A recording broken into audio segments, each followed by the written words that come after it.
құрметті конференцияға қатысушылар, Ұлы Отан соғысындағы жеңістің 80 жылдығына арналған Ұлы Отан соғысының жаңа беттері атты халықаралық ғылыми-практикалық конференцияның жұмысына сәттілік тілеймін. Мемлекет басшысы Қасым-Жомарт Кемелұлы Тоқаев жыл басында Ана тілі газетіне берген сұхбатында биылғы мемлекеттік іс-шаралардың ішінде Ұлы Отан жеңістің 80 жылдығы ерекше орын алады. Қазақстандықтар нацизмді талқандауға елеулі үлес қосты.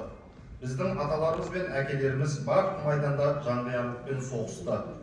Оның үстіне Қазақстанның әскерді қару-жарақпен, өнеркәсіп өнімдерімен және азық-түлікпен қамтамасыз ету ісінде маңызды рөл атқарған сенімді тыл болды, деп қазақстандықтардың ұлы жеңіске қосқан үлесін ерекше атап көрсетті. Бүгінгі конференцияның басты мақсаты тәуелсіз мемлекеттер достастық елдері үшін 2025 жылғы ортақ іс-шара Ұлы Отан соғысындағы жеңістің 80 жылдығын атап өту және ондағы қазақстандықтардың үлесі мен рөлін ерлік жолының соңғы жылдары табылған тың архив құжаттары негізінде көрсетіп, оны ғылыми тұрғыдан саралау болып табылады. Сонымен қатар мемлекет басшысы жеңістің биылғы мерекесі Қазақстанның бірде-бір азаматын бей-жай қалдырмайтынына сенімдімін. Өйткені біздің елде сұрапыл соғыстың зардабын тартпаған отбасы жоқ деуге болады.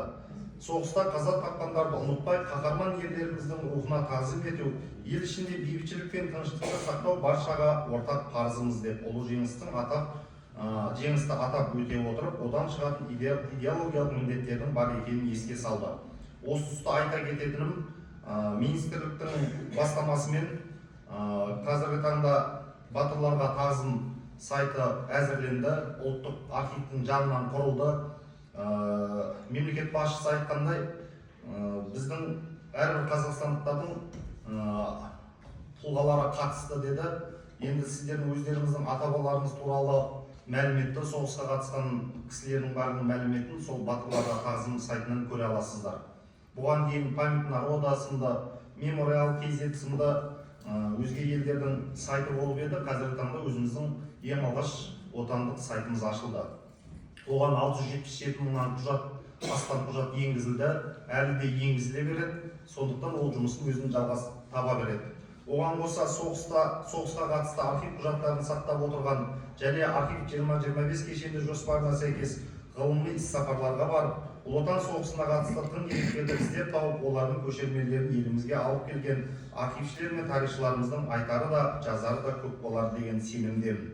Соғыс, жеңіс, қолбасшылар мен батырлар, жауынгерлер мен тыл еңбеккерлері, соғыс жылдарындағы өмір мен соғыс балалары туралы шынайы тарихта халық арасында қалыптасқан аңыз тарих және тарихи жат мәселелерінде тек архив құжаттары негізінде талданып, объективті бағалануы тиіс деп есептеймін. Соғыста ерен ерлік көрсеткен аталарымыз бен әжелеріміздің жауынгерлік рухы, тылдағы халықтың бірлігі мен қайтпас қайсарлығы бүгінгі жас ұрпаққа құжат арқылы шынайы беріліп, жанқиярлық пен адал достықтың, биік адамгершілік пен тастай төзімділіктің дастанын, оның тағылымы мен тарихи сабақтарын өскелең ұрпаққа дұрыс жеткізгенде ғана біз өз мақсатымызға жетеміз. Қадірлі конференцияға қатысушылар, баршаңызды ұлы жеңістің 80 жылдық мерекесімен құттықтай отырып, дендеріңізге саулық, қызметтеріңе табыс, отбасыларыңызға бақ береке тілеймін. Рахмет.